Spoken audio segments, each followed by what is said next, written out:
أعوذ بالله من الشيطان الرجيم. بسم الله الرحمن الرحيم. فاستفتهم ألربك البنات ولهم البنون أم خلقنا الملائكة إناثا وهم شاهدون ألا إنهم من إفكهم ليقولون ولد الله وإنهم لكاذبون. صدق الله العظيم. اللهم صل على محمد وعلى آل محمد كما صليت على إبراهيم وعلى آل إبراهيم إنك حميد مجيد. اللهم بارك على محمد وعلى آل محمد كما باركت على إبراهيم وعلى آل إبراهيم إنك حميد مجيد. 23ویں پارے کا 9واں رکوع سورہ صافات کی آیت نمبر 149 سے درس کا آغاز ہو رہا ہے۔ 10ویں پارے میں ہم پڑھ چکے ہیں کہ یہودیوں کا عقیدہ یہ تھا کہ عزیر علیہ السلام اللہ کے بیٹے ہیں، اور عیسائیوں کا عقیدہ تھا کہ عیسیٰ علیہ السلام اللہ کے بیٹے ہیں۔ تو ان دونوں کی ضد میں مشرکین مکہ نے یہ کہا کہ فرشتے اللہ کی بیٹیاں ہیں، اور جب ان سے پوچھا جاتا کہ اگر فرشتے اللہ کی بیٹیاں ہیں تو پھر اللہ کی بیویاں وہ کون ہیں؟ تو مشرکین مکہ کہتے کہ جننیاں، جنات میں جو جننیاں سردار قسم کی جننیاں ہیں وہ اللہ کی بیویاں ہیں۔ تو یہاں اللہ فرماتے ہیں کہ فاستفتہم، آپ ذرا ان سے پوچھئے، الربک البنات، کہ تیرے رب کے لیے تو بیٹیاں ہیں اور ان کے لیے بیٹے ہیں۔ یعنی مکہ کے جو مشرک ہیں وہ بیٹیاں پسند نہیں کرتے تھے، اگر بیٹی پیدا ہوتی تو زندہ دفن کر دیتے۔ 14ویں پارے میں بھی ہم پڑھ چکے ہیں کہ وہ یوں کہا کرتے تھے بیٹی کی پیدائش پر کہ کیا میں بے غیرت بن کر بیٹی کو اپنے پاس رکھوں اور یا غیرت مند بن کر اسے زمین میں دفنا دوں۔ ان کے ہاں غیرت اور بے غیرتی کا معیار بیٹی تھی، کہ جس کے گھر میں بیٹی ہوتی کہتے بڑا بے غیرت ہے، اور اگر کوئی بیٹی کو زندہ دفن کرتا تو کہتے بہت غیرت والا ہے۔ تو اللہ فرما رہے ہیں کہ تمہارے ہاں تو یہ معیار ہے کہ تم بیٹی پسند نہیں کرتے اور رب کے لیے بیٹیاں مانتے ہو اور اپنے لیے بیٹے۔ پھر ان سے یہ پوچھئے ام خلقنا الملائکۃ اناثا، کیا ہم نے فرشتوں کو مؤنث بنایا تھا اور یہ وہاں موجود تھے؟ وہم شاہدون، یہ وہاں دیکھ رہے تھے کہ ہم نے فرشتوں کو مؤنث بنایا، حالانکہ فرشتہ ایسی مخلوق ہے جن میں مذکر مؤنث نہیں چلتا۔ اللہ تعالیٰ نے فرشتوں کو ایسی مخلوق بنایا کہ جس میں مذکر اور مؤنث نہیں ہے۔ الا سنو انہم من افکہم لیقولون، یہ لوگ جو باتیں کر رہے ہیں یہ اپنے پاس سے گھڑی ہوئی بات ہے کہ ولد اللہ، کہ اللہ کی اولاد ہے۔ اللہ کی اولاد ماننا یہ کافروں نے اپنے پاس سے باتیں گھڑی ہیں۔ وَإِنَّهُمْ لَكَاذِبُونَ، اور یہ لوگ جھوٹ بول رہے ہیں، یعنی اللہ کی اولاد نہیں ہے۔ اللہ تو اولاد سے پاک ہے، لم یلد ولم یولد، نہ اللہ کی اولاد ہے نہ اللہ کسی کی اولاد ہے۔ اصطفى البنات علی البنین، بیٹیوں کو بیٹوں پر ترجیح دی ہے، یعنی یہ جو کہتے ہیں کہ اللہ کی اولاد ہے، تو کیا اللہ نے بیٹوں کی بجائے بیٹیاں بنا لی اپنے لیے؟ کیسی باتیں کرتے ہو؟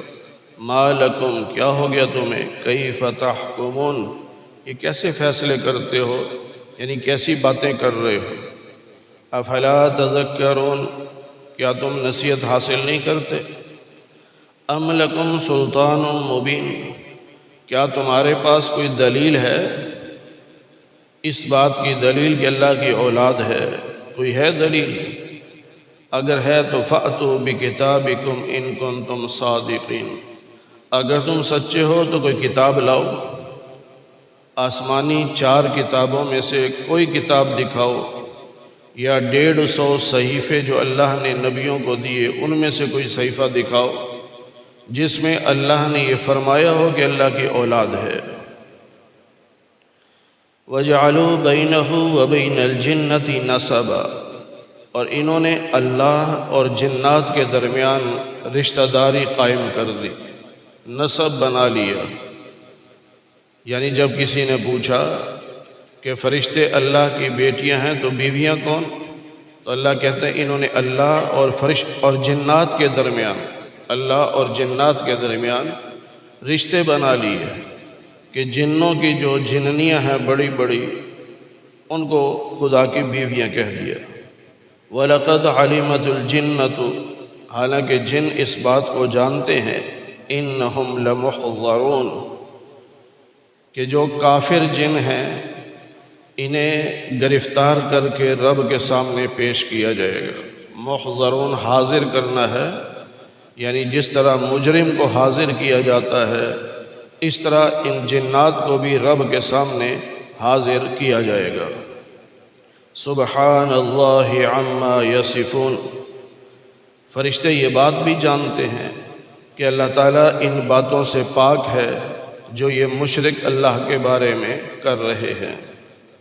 الا عباد اللہ المخلصین، سارے جن مجرم نہیں ہیں، جس طرح سارے انسان جہنمی نہیں ہیں، مجرم نہیں ہیں، ان میں نیک لوگ بھی ہیں، ایمان والے ہیں، اسی طرح جنات میں بھی ایمان والے جن بھی ہیں، نیک جن بھی ہیں۔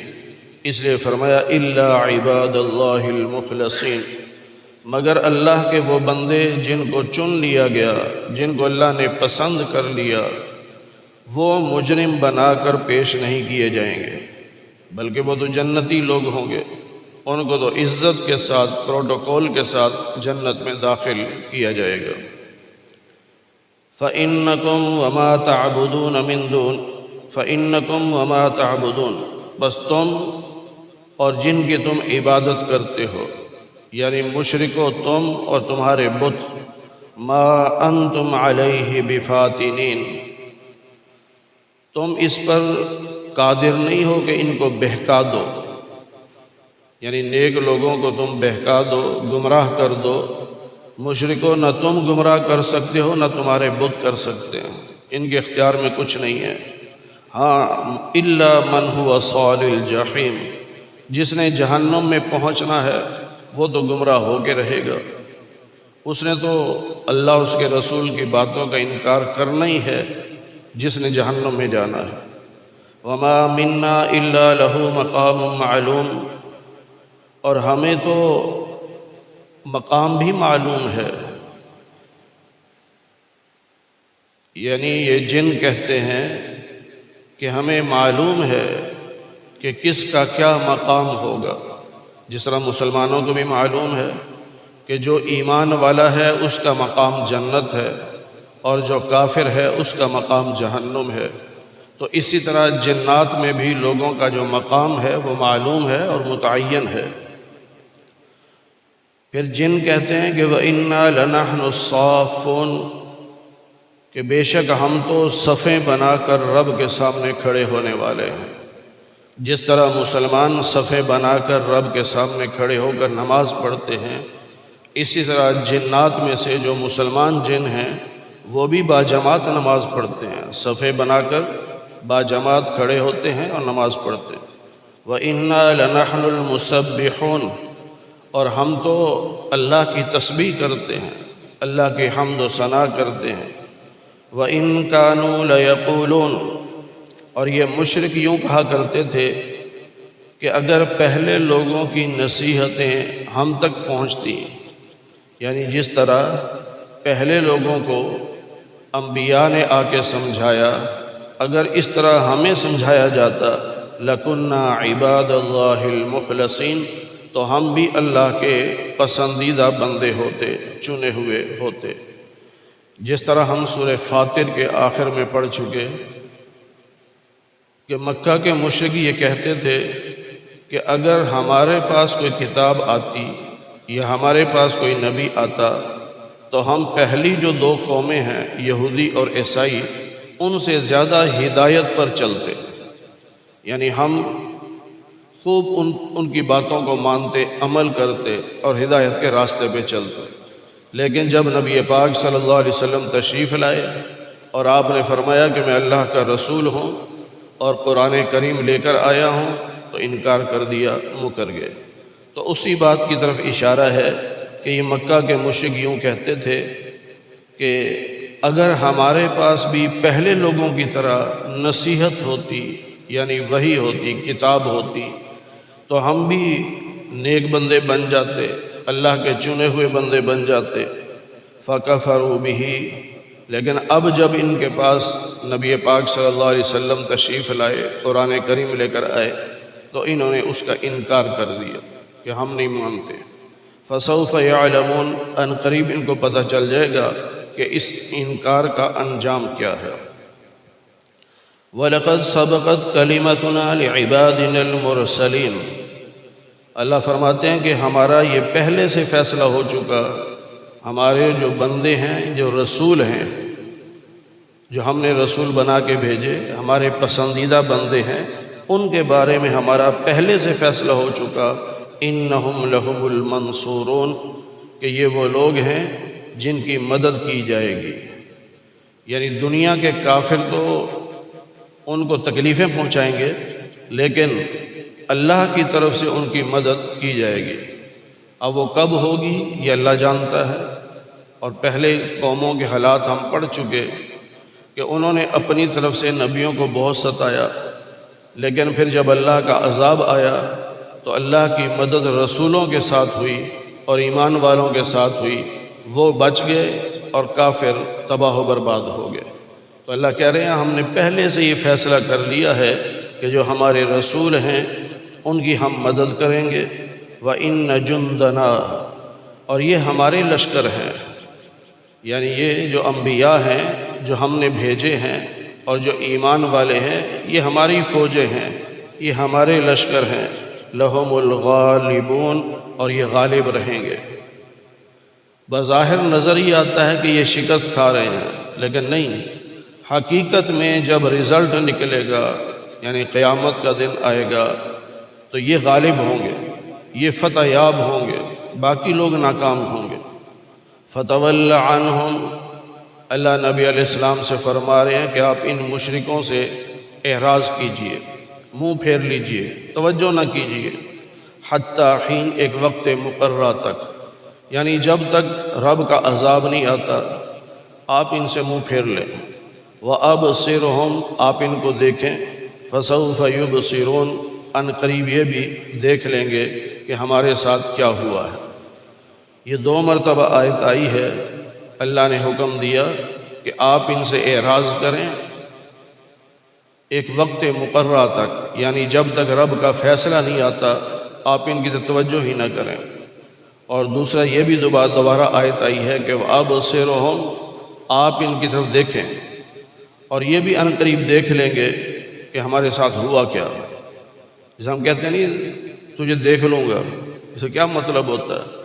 یعنی جب میرا زور چلے گا نا پھر میں بدلہ لوں گا تجھ سے۔ تو اللہ کہہ رہے ہیں کہ آپ ان کو دیکھیں، نظر رکھیں، ان قریب ان کو دیکھ لیا جائے گا، یعنی قیامت کے دن ان پر اللہ کا عذاب آئے گا، ان کو پکڑ لیا جائے گا۔ أَفَبِعَذَابِنَا يَسْتَعْجِلُونَ، کیا یہ ہمارے عذاب کی جلدی مچا رہے ہیں؟ مشرکین مکہ کہتے تھے نا کہ اگر آپ اللہ کے رسول ہیں تو عذاب لے آئیں۔ کب آئے گا عذاب؟ متی ھذا الوعد ان کنتم صادقین، اگر آپ سچے ہیں تو بتائیں یہ عذاب کب آئے گا، یہ کہا کرتے تھے۔ اور 21ویں پارے میں ہم پڑھ چکے ہیں وَيَسْتَعْجِلُونَكَ بِالْعَذَابِ، یہ بڑی جلدی مانگتے تھے کہ لاؤ عذاب، جلدی لاؤ عذاب، تو اللہ فرماتے ہیں کہ یہ عذاب کی جلدی مچا رہے ہیں۔ فَإِذَا نَزَلَ بِسَاحَتِهِمْ، اور جب یہ عذاب نازل ہوگا نا ان کے میدانوں میں، یعنی ان کے اوپر، تو فَسَاءَ صَبَاحُ الْمُنذَرِينَ، ان ڈرائے ہوئوں کی صبح بڑی بری ہوگی، یعنی جن کو اللہ کے نبی نے تبلیغ کی اور نہیں مانے، تو ان پر جب عذاب آئے گا نا تو پھر ان کی صبح بہت بری ہوگی۔ صبح اس لیے فرمایا کہ اکثر عذاب صبح کے وقت آئے، کیونکہ عرب کے ہاں یہ ضابطہ تھا کہ اگر وہ جنگ کرتے تو رات کے اندھیرے میں نہیں کرتے تھے، صبح کو کرتے تھے، کہ دشمن بھی جاگ جائے اب ہم جنگ کریں گے۔ اور اگر کسی علاقے میں وہ رات کو پہنچتے تو تب بھی رات کو لڑائی نہیں کرتے تھے، صبح ہونے کا انتظار کرتے تھے۔ اس لیے فرمایا کہ جب صبح ہوگی اور اللہ کا عذاب ان پر آئے گا تو پھر وہ صبح ان کے لیے اچھی نہیں ہوگی بلکہ بہت بری ہوگی۔